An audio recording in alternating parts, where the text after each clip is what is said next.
Right,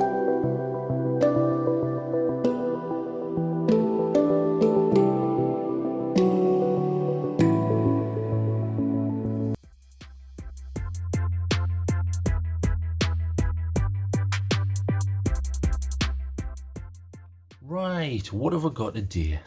Well, it's a whopper, as you can hear from that rather large thud. It's another Convoy today. Now, as you know, I'm quite a big fan of the Convoys. They're kind of a stripped down version of lights that you would pay a lot more money for, but you're getting quite a big bang for buck. I mean, recently I examined the Convoy S12, which I really liked. Quite compact for a triple emitter. Did a decent job, nice tail clicker, but decent price again. And also of note, which I think doesn't get enough love, is the Convoy S11, which pumps out quite a bit in quite a short package, even though it does use a 26650. Nice, beautiful tint on this. It's almost like a golden sunrise. I really like that. I think this uses the xhp70.2 emitter. Really enjoyed this. Nice light, orange peel reflector. Really enjoyed it. So Convoy basically. You're saving a bit of money, and I've never really had any problems with them. I mean, here is my old S2 Plus Convoy, which I've had for years. Yes, it's getting a bit beaten up, look, as you can see around the rim there in the bezel area, but it still works absolutely perfectly. I've never had a problem with it. I've dropped this multiple times. It's been thrown in and out of cars, it's been in backpacks, dropped down cliffs, all sorts of things. Still works absolutely perfectly. No problems with it whatsoever. Decent light. Okay, so we'll turn that off and we'll concentrate on the light I'm talking about. I just wanted to give you a little bit of background to Convoy. So this is the Convoy M3. Just for interest, this is the one I'm looking at here. This is the, I mean, there's the SKU number, which is the part number, but this is what I'm looking at. I'm looking at the 6500K version, but I'll go into what that means. That's just the tint of the color of the light that's coming out. So let's see what you get in the box.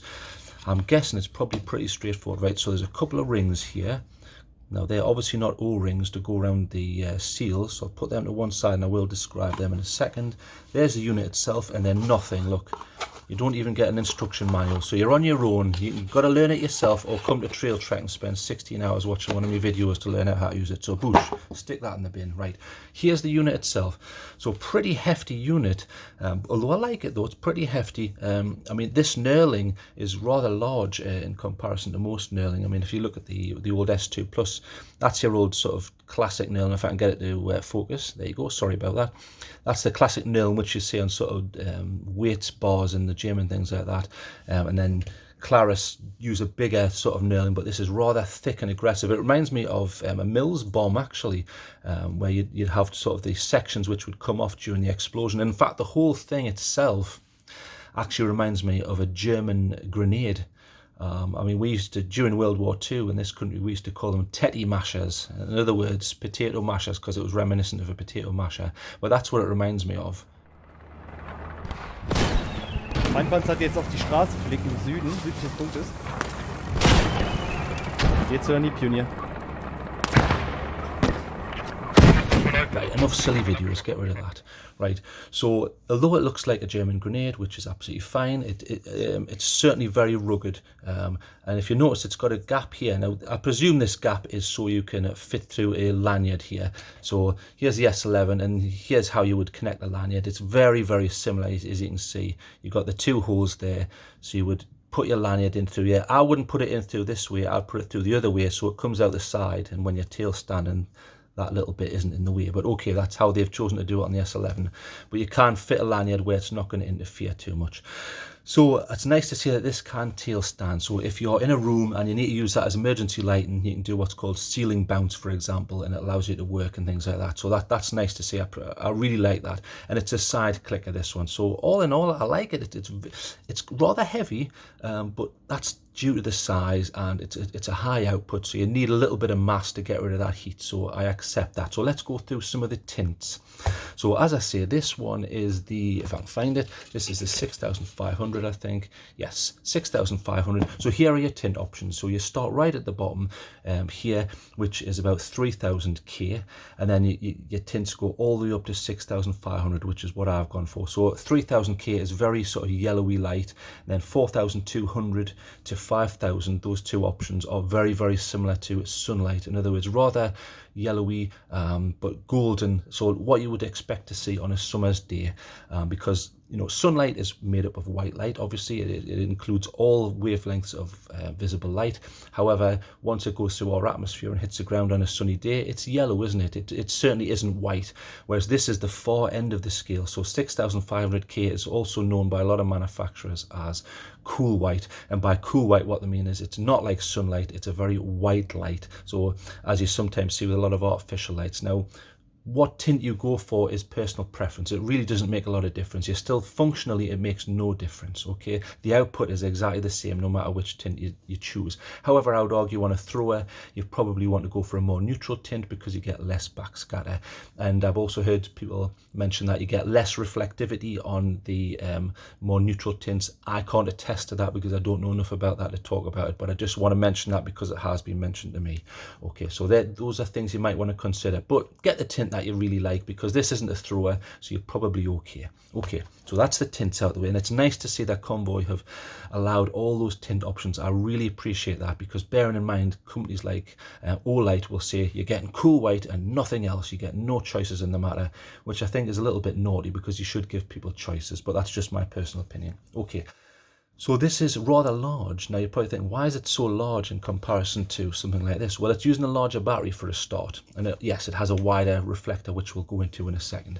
So I just want to show you batteries. So on this S2, I'll take the battery out, and I think off the top of my head, there should be a Samsung 30Q in here.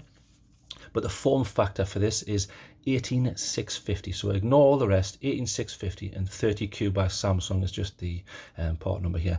So this is a flat top. Now they're rather large. Now this is a lithium ion battery, much larger than the smaller AA's and traditional AAA's and things like that. But if you compare that to the battery that this is going to use, look at that, much bigger, much bigger. This is a 26650. So look at the difference there.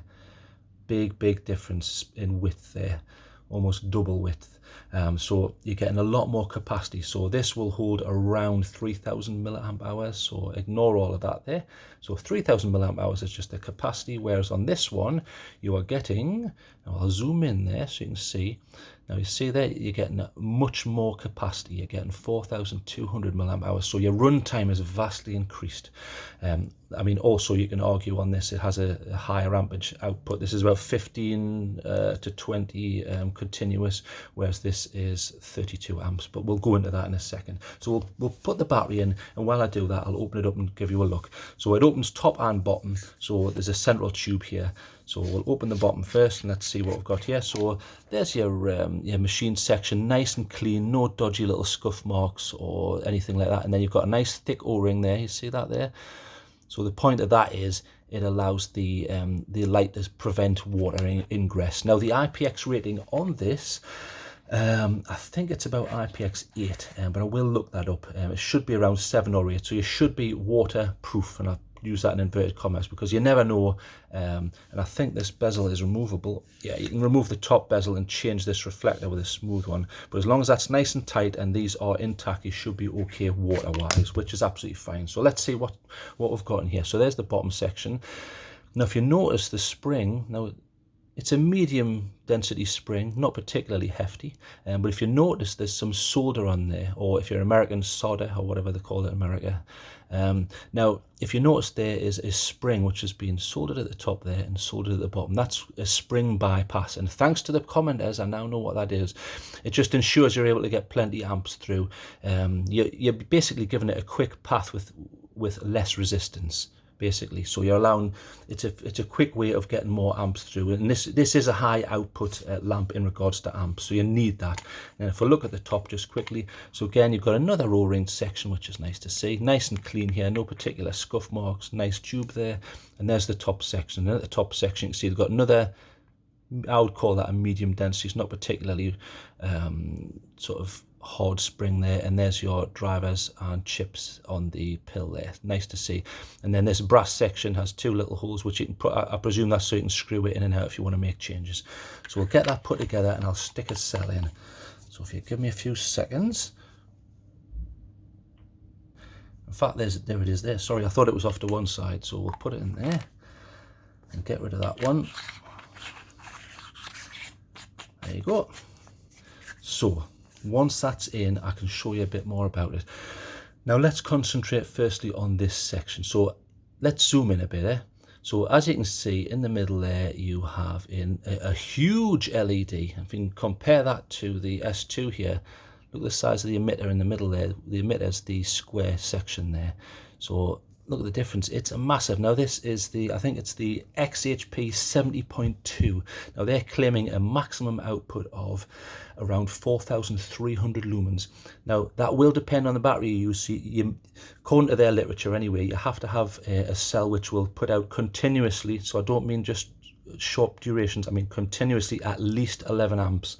So if you don't use a high enough amp cell, you're not going to get as many lumens, so you're going to lose out on that. So please ensure you do that when you buy it, but most modern cells should in the 26650 range. So massive. Now interestingly, if you zoom in there, can you see how the LED is quite strange? It's almost made up of 4 sections. That's very interesting there. So rather than your traditional, it looks like 4 separate sections. So we'll zoom out again there. So very interesting. Side button. There are, I mean, these are supposed to be heatsink fins, but that's more aesthetic than anything else. It's the mass of this that's going to do the job, and it is rather heavy, like a German grenade.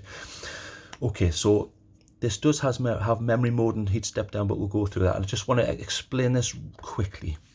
Now I do this. Now if you want to skip this, I'll put a little thing up here and you can use the little time bar to skip it. But for people who don't know, and that's 90% of the people who watch this channel, or sometimes 95 depending on the video, I'll explain this. So normally you have, there's your LED, and light comes out and goes all over the shop in multiple directions. So for example, on this one, if you ignore the reflector around it, you can see it's got a little bit of plastic over it. Let's zoom in a bit there. That's it. You've got a little bit of plastic around it. So the LED's there, and light is basically going all over the shop. It's not particularly driven. So one method around that, and to try and steer the light to a degree anyway, is you can have, and you put over the top, a reflector. So imagine this is a cross section. If you cut the flashlight in half, so what happens there is the light comes out, and you get here what's called spill. So if you imagine that hitting the wall, okay, so I'll show you. So let's turn that down to a sensible level there. So this is your spill from this section to this section, okay, so it's light directly from the LED. And then what's this section here? This is your spot. So in order to understand what the spot is, it's light that's been directed to a degree anyway. So your light's bouncing around in this reflector, and then you get your spot. Now that's dictated on well, the size anyway could be from how wide this is, but also how far away it is and how deep this is. But what you're essentially trying to do is you're trying to steer some of the light. So for example, if we look at a smooth reflector, this is the Hikelight SC01, and you can see the LED in the middle there, what they're trying to do here is they've got a smooth reflector, so it's like this. So what happens is when we turn this on, you can see you've got a nice spill here, but can you see this section? This is your spot. Now that's designed to fire out and give you distance and reach. The problem with that is, up close, see how it completely and utterly obscures detail. Now yes, there are methods to get around that. You can either take the light away, take it away, take it away, take it away, and being a contortionist or a yoga practitioner and hold it in that position. Or obviously you can do the sensible thing, which is, you know, change it down to a lower mode there, much lower mode. But you can see it's still irritating and it's still obscuring some of the detail anyway. So brilliant for long distance, not so good for close up. So one method around that is to use an orange peel reflector. So an orange peel reflector is very similar. So again, if you imagine a cross section, so you've got that there. Now, can you see what they've done is you've got pits and aberrations. Now it's no longer perfectly smooth, and let's zoom in and have a look here. So can you see how it's literally like the skin of an orange. It's not perfectly smooth, and what that does is it gives you a transition to a degree anyway. So you still get your spill, yes, and you get your spot there like that. In fact, I'll put this over here. So there's your spill and your spot, okay. But because of this, the way this is directed, you get a transition. So it's almost like this. There's a transition between the two zones which are visible. So I'll show you that. So if we go to your orange peel reflector, so this was your smooth here.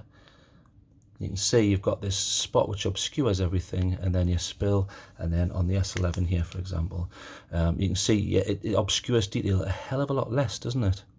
It does still to a degree, but what this is allowing you to do is medium distance, I think, is perfect for an orange peel reflector. And this is an example. So we'll turn this on and we'll turn it up a little bit. There you go.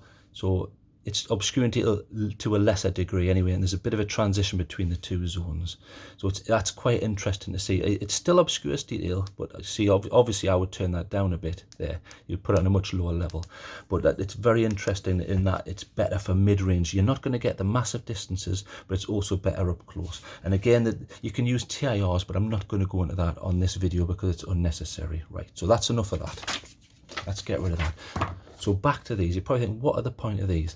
Well, if you didn't happen to have one of these 26-650 cells, what you could do is, if you thought, well, I only have an 18650, you can use these as like a buffer zone, because obviously the diameter isn't enough, and you can use that to put into the flashlight. So I shall show you that quickly. So can you see the diameter is completely different? The diameter for that's fine, but for this you need these rings. Now you're still getting a little bit of battery rattle, but you can't hear it because they're rubber. So if you did want to use an 18650, bang, in you go. And there you go, it works absolutely fine. But obviously bear in mind, you're going to have to make sure you have a cell which has at least 11 amps of continuous output. That's not just burst output. So you have that option should you want it. So I'll keep that. But I've tested it on the 2650, which it is designed to use, and I've done all my testing with that. And I must say the paint has held up. I've carried this for, I think it's one day off nearly been 2 weeks. I've been out in multiple locations. I've had it in car pockets and in the car. And look, the paint's done brilliant. I've got no complaints with that. In fact, I can't find a single area where it's coming off. And I have looked, so it's doing extremely well so far. So very rugged and very hard wearing, so I've got no complaints with that. Okay, so this does have a heat step down. I haven't been able to get it to kick in, but it's been like -1, -2 and drizzling and snow here. So I've used this a lot outside, and I haven't been able to get this to step down. It'll run for, I've had this running for 60 seconds with no step down whatsoever, or certainly nothing noticeable to me. But it will step down when it reaches a temperature which it can no longer maintain. So just bear that in mind. And that's only on the highest turbo setting, so that's fine. And in regards outputs, there's no manual here, but I will explain what I know. So I'll try and make this succinct though. Right, so basically, it's got 4 levels. So you've got, they're saying anyway, which I've found eventually online, you've got like a 1%, a 10%, 40% and 100%. So UI is very simple. So to get straight to, now bearing in mind this is a memory mode, so remember which mode you were last in. If you want to go straight to its lowest mode, you press and hold. So press and hold takes you straight to, they're called 1%. Now that looks about, it's probably about, I don't know, 15 to 20 lumens maybe. That's a guess, I don't know, because I couldn't find it, but that looks like it to me anyway. You're looking at around 20 lumens there, which is handy for up close stuff. I would have preferred to have seen like a 1 to 2 lumen mode, but that doesn't seem to be an option with a lot of these convoys. Okay, I'm willing to accept that because you're not paying top dollar for these, so you have to accept that. I prefer a much lower mode, less energetic mode, which doesn't ruin night vision, but okay, I can live with this. And one method around that is I use like a slip method if I'm reading maps, or sometimes if I'm walking and I don't want to give away position, I'll use a slip method where I'll just put my hands down and I only need to see where my feet are anyway, and it limits how much light's coming out. But that's not really ideal, is it? You shouldn't have to do that. Okay, so there's your 1% mode. Now to go to if you want to turn it off, there, easy, on, off, on, off. Now if you want to change mode, you press and hold. So press and hold, bang, that bumps right up. Now that's only 10%, but I'm guessing that's around 300, 400 lumens. Pretty decent. I mean, that's more than enough light. I would argue 300 to 400 lumens is where most of your work's going to be done. If you're not reaching out, if it's near your feet, or you're camping, or you're working on machinery, or whatever, that's where most of your work's going to get done. And I think it excels at this because you're getting a lot of run time on that.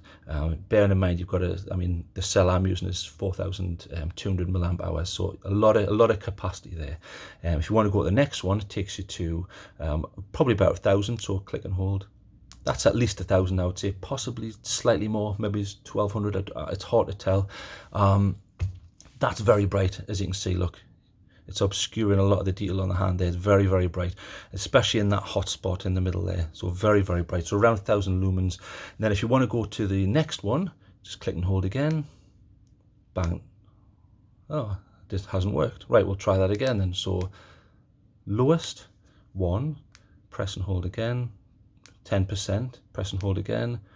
40%, and oh, hasn't worked. Strange. Okay, so we'll try that again. In fact, hang on, I'm going to check.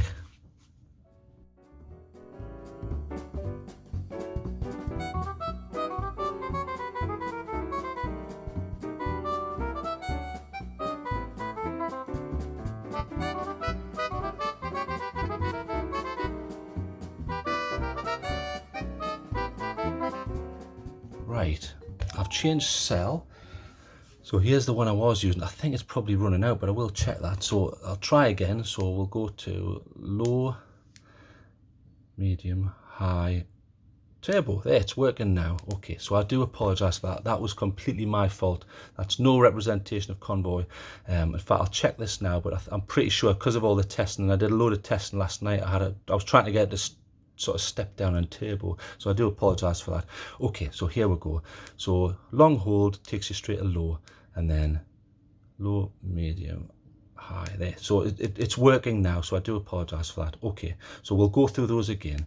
So 1%, 10%, around 40, and then the next one, bang, turbo. Now if you wanted to quickly get the turbo, you can double press, so that would be like that. So I appreciate the fact that even though the UI is very simple and it's not ramping, which I do prefer, like Anduril, I really prefer that, but okay, this is meant to be a straightforward, cheap budget light, so I appreciate that.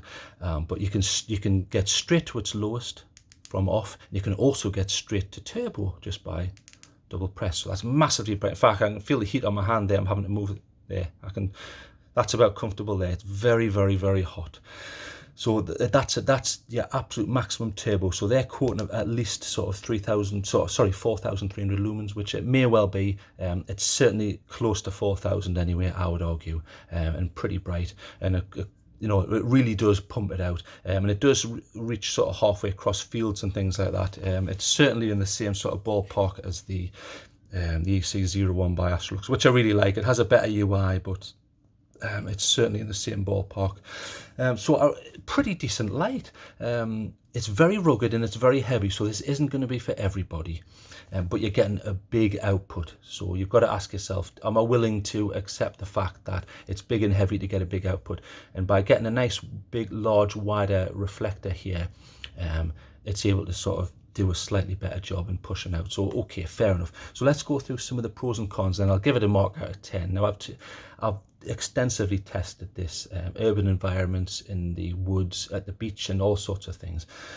So pros first. So pros, you can tail stand it, which I appreciate. That is a feature I sometimes use quite regularly. The orange peel reflector is decent. I think it's a good choice. It would be quite interesting to see what this is like with a smooth reflector actually, and you can buy them, but I haven't got it on this one. But orange peel is a sensible choice. It's better for the working range of this, and it's better for medium range stuff in my personal opinion. It's got a nice high output. They're quoting 4,300. It's probably close to that, at least sort of 4,000 lumens, which is exceptional. Very, very good for this price bracket anyway. It's relatively cheap for what you're getting. So they've done a pretty good job, and I like the UI isn't what I would like. I would prefer a ramping UI like Anduril, but you can still get straight. It's very straightforward. You can quickly get to its lowest and you can quickly get to its highest. So I think that's important. It's a very rugged build. That is not going to break, or it certainly hasn't broken on me. Although I will admit I haven't dropped it down a flight of stairs or anything like that. Not yet anyway, but I'm sure that will happen. So let's look at some of the cons.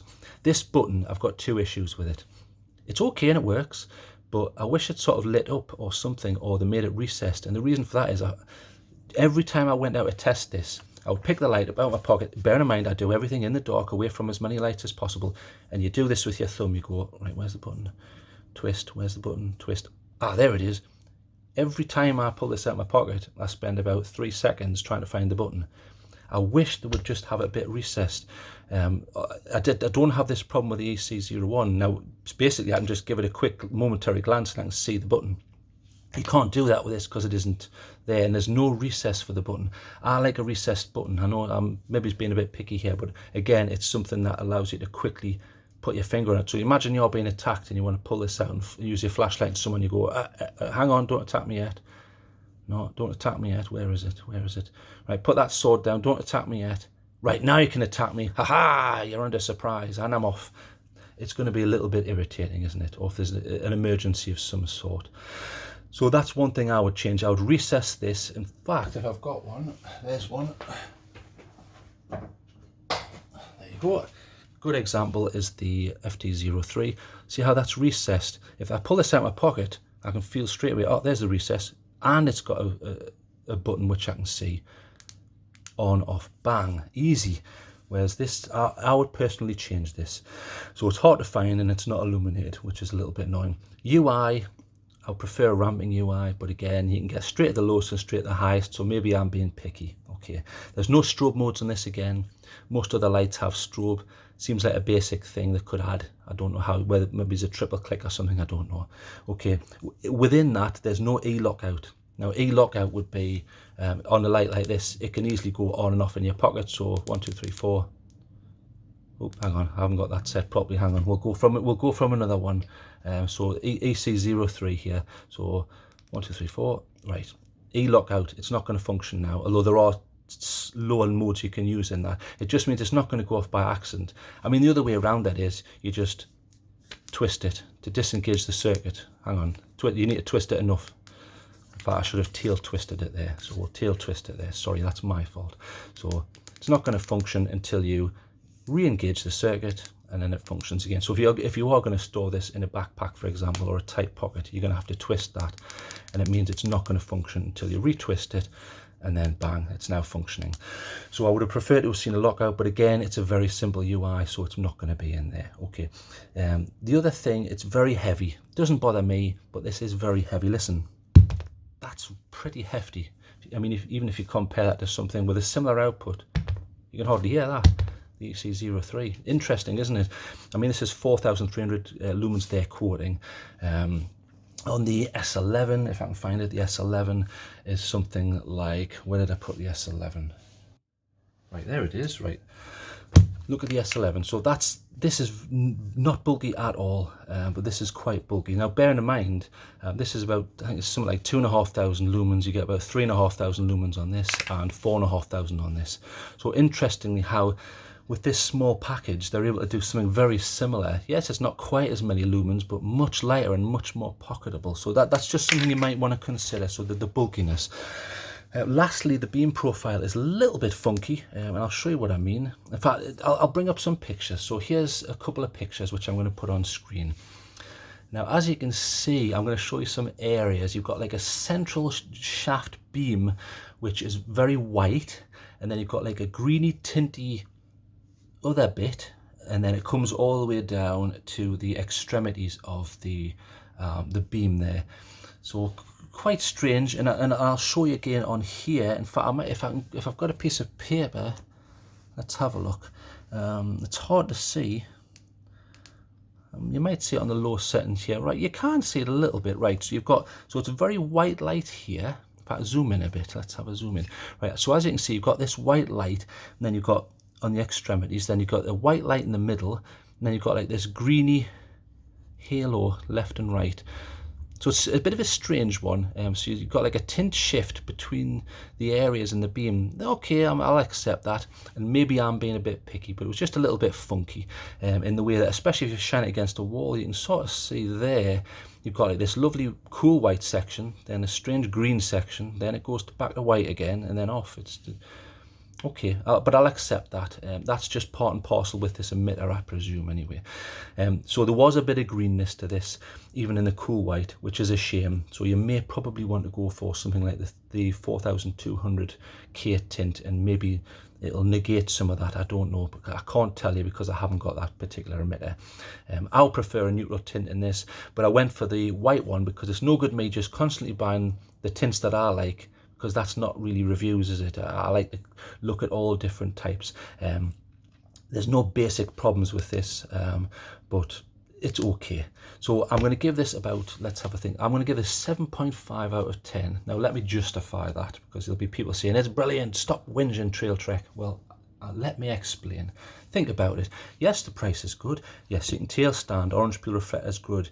Very high output in this price range, very, very good, and it's rugged. They're all true. However, think about it. Button's a little bit hard to find. It's not illuminated. You don't get angular, no ramping. You don't get strobes. funky beam profile a little bit, in my opinion, a little bit strange, and the tint's a bit strange. It's very heavy and no lockout. In fact, I'll pull up a piece of footage up here. Let's have a look.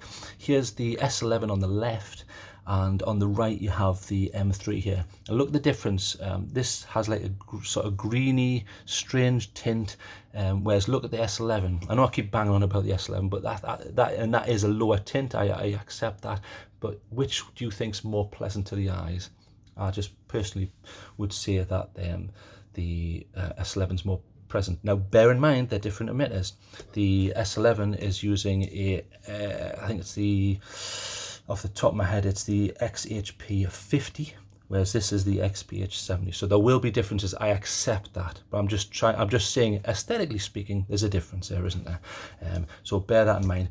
But for the price, I think this is pretty decent, so I'm going to give it 7.5. There's things I would change, and if they change them, I would certainly put it up. So if they do a version 2 of this, I think they could sell a lot more, but I'm not an expert, and I never claim to be. This is just my opinion, so don't get too excited in the comments section. Anyway, enough of me waffling. You've probably had enough of my ridiculous voice, even though I did have rather an interesting email from one of the subscribers, because I get emails all the time from people, and he said he falls asleep to my voice.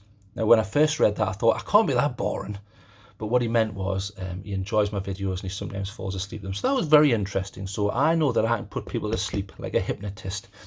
Anyway, 7.5 out of 10. Well done, Convoy, at this price range. But I'll probably make a few changes. Okay, so well done. And I'm going to get outside now, and you've had enough of my voice. Bye-bye.